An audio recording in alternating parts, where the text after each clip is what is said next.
एक समय की बात है। एक गांव में सफेद साड़ी वाली चुड़ैल का आतंक था। चुड़ैल रात भर गांव में घूमती और गांव का जो भी आदमी उसे दिखाई देता उसे वो घायल कर देती। अरे कोई तो बचाओ, मर गया रे। एक रात हरिया अपने खेत से अपने घर लौट रहा था कि तभी अचानक उसके सामने चुड़ैल आ जाती है। अरे बाप रे, ये चुड़ैल कहाँ से आ गई? आज तो मैं गया काम से।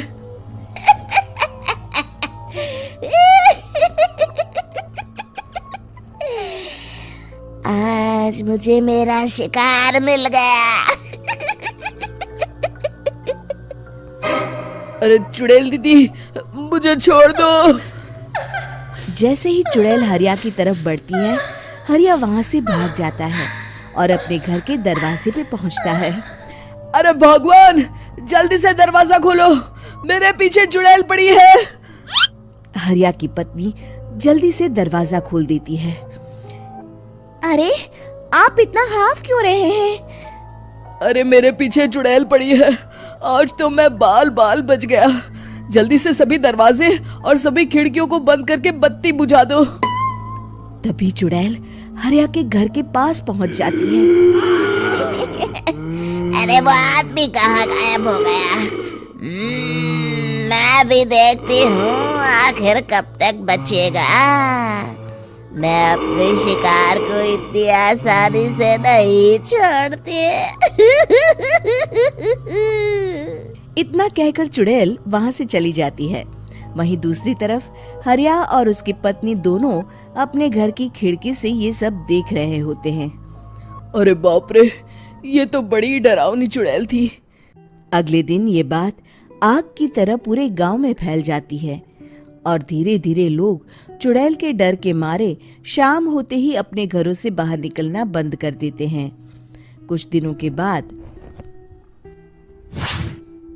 भाई, मैंने तो इस चुड़ैल के डर के मारे रात को अपने खेतों को पानी देना बंद कर दिया है। कहीं मेरी फसल सूख गई तो मैं तो कहीं का नहीं रहूंगा। साहूकार का कर्जा कैसे चुकाऊंगा? अरे भाई, पूरे गांव वालों का यही हाल है। पता नहीं ये चुड़ैल हमारे गांव में कहां से आ गई। फिर एक दिन गांव के पास वाली नदी के किनारे एक बहुत बड़े तांत्रिक के आने की बात कुछ गांव वालों को पता चलती है। वो लोग जाके ये बात गांव के मुखिया को बताते हैं। मुखिया जी, नदी के किनारे एक बहुत ही पहुंचे हुए तांत्रिक बाबा आए हैं। हमें उनसे मदद मांगनी चाहिए। मैंने सुना है वो बड़े बड़े भूतों और चुड़ैलों को अपने वश में कर लेते हैं। मुखिया जी सभी गांव वालों को लेकर उस तांत्रिक के पास पहुंच जाते हैं। ओम फट स्वाहा, ओम फट स्वाहा। तभी तांत्रिक अपनी बंद आंखों को खोलकर कहता है, क्या बात है? तुम सब लोग यहाँ क्यों आए हो? मुखिया जी उस तांत्रिक को सारी बात बता देते हैं। अच्छा, तो ये बात है। और तांत्रिक अपनी आंखों को बंद कर लेता है। मैं देख रहा हूँ तुम्हारे पूर्वजों ने बहुत पाप किए थे, जिससे ये गांव अब श्रापित हो चुका है। उसी के फल स्वरूप तुम्हारे गांव में चुड़ैल आई है। ये चुड़ैल बहुत खतरनाक है, ये किसी को नहीं छोड़ेगी। हे भगवान, मर गए रे, अब क्या होगा? तभी गांव के मुखिया जी कहते हैं, बाबा, इस चुड़ैल से हम सबको बचा लीजिए। कोई तो उपाय होगा। इसका सिर्फ एक ही उपाय है। सभी गांव वालों को बारी बारी हर दिन अपनी आधी फसल उस पहाड़ी के ऊपर बनी काली गुफा में छोड़ के आनी होगी। तभी उस चुड़ैल की भूख मिटेगी और श्राप का प्रभाव खत्म हो जाएगा और तुम सब जिंदा बच जाओगे। सभी गांव वाले उस तांत्रिक की बात को मान लेते हैं और वहां से चले जाते हैं। फिर अगले दिन से रोज उस गांव के लोग बारी बारी से अपनी आधी फसल उस काली गुफा के पास जाकर रखाते। कुछ दिनों बाद हरिया की बारी आती है।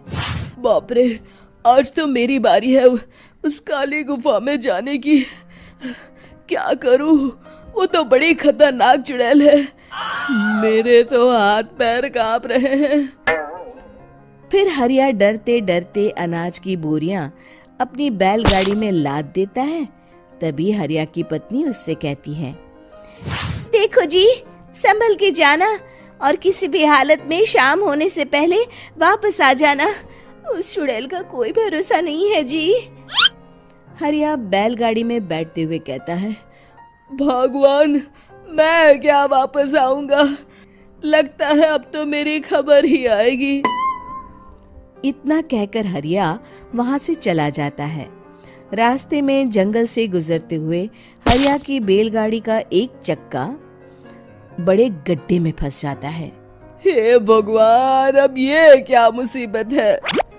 हरिया नीचे उतर के पूरी ताकत से अपनी बैलगाड़ी को गड्ढे से निकालने की कोशिश करता है। बहुत देर मेहनत करने के बाद हरिया की बैलगाड़ी उस गड्ढे से बाहर निकल जाती है।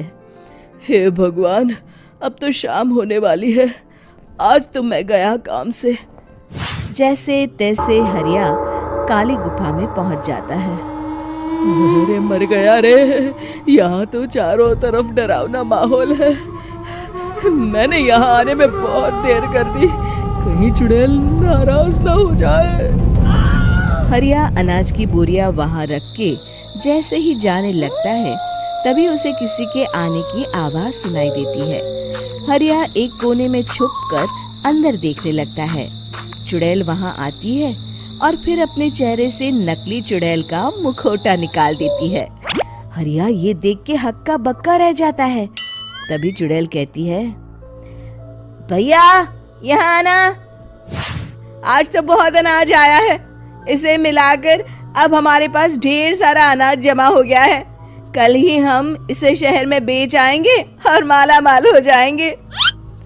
तभी अंदर से नदी के किनारे वाला तांत्रिक बाहर आता है। अरे, ये तो तांत्रिक बाबा है। हाँ, अब तो हम दोनों की जिंदगी मजे में कटेगी। गांव वालों को बेवकूफ बनाना इतना भी मुश्किल नहीं था। लोग तो तुम्हें सच में असली चुड़ैल समझते हैं। हाँ, तुमने सही कहा। अब ये गांव वाले चुड़ैल के डर से जिंदगी भर इस काली गुफा में अनाज पहुंचाते रहेंगे। अच्छा, तो ये बात है। ये दोनों पूरे गांव वालों को बेवकूफ बना रहे हैं। अभी जाकर सबको बताता हूँ। हरिया उन दोनों की पूरी बातें सुन लेता है और जल्दी से वापस गांव में आता है। गांव वालों को पूरी बात बता देता है। इससे पहले वो दोनों हमारा अनाज लेकर शहर जाए, हमें उन दोनों को पकड़ना होगा। उधर दूसरी तरफ नकली तांत्रिक और नकली चुड़ैल बनी औरत एक बड़ी गाड़ी में सारा अनाज लाद के वहां से निकलने की तैयारी कर रहे होते हैं। जल्दी करो, इससे पहले हमें कोई देख ले। हमें यहाँ से निकलना होगा। और तभी वो दोनों देखते हैं कि सामने से सभी गांव वाले अपने अपने हाथों में मशाल लेके आ रहे हैं। दोनों बुरी तरह डर जाते हैं। रुक जाओ, तुम दोनों का भांडा फूट चुका है। अरे मर गए रे, ये गांव वाले कहाँ से आ गए? तुमने क्या सोचा इतनी आसानी से यहाँ से निकल जाओगे? ये अनाज हमने अपने खून पसीने से दिन रात खेतों में मेहनत करके उगाया है। दोनों मुखिया जी के पैरों में गिर जाते हैं। हमें माफ कर दीजिए, हम दोनों एक नंबर के कामचोर हैं। बिना मेहनत किए पैसे कमाना चाहते थे। हाँ हाँ, अब हम आगे से मेहनत मजदूरी करके पैसे कमाएंगे। हमें कुछ मत करना, हमें छोड़ दीजिए। इतना कह के दोनों गांव छोड़ के भाग जाते हैं और सभी गांव वाले फिर से खुशी खुशी रहने लगते हैं।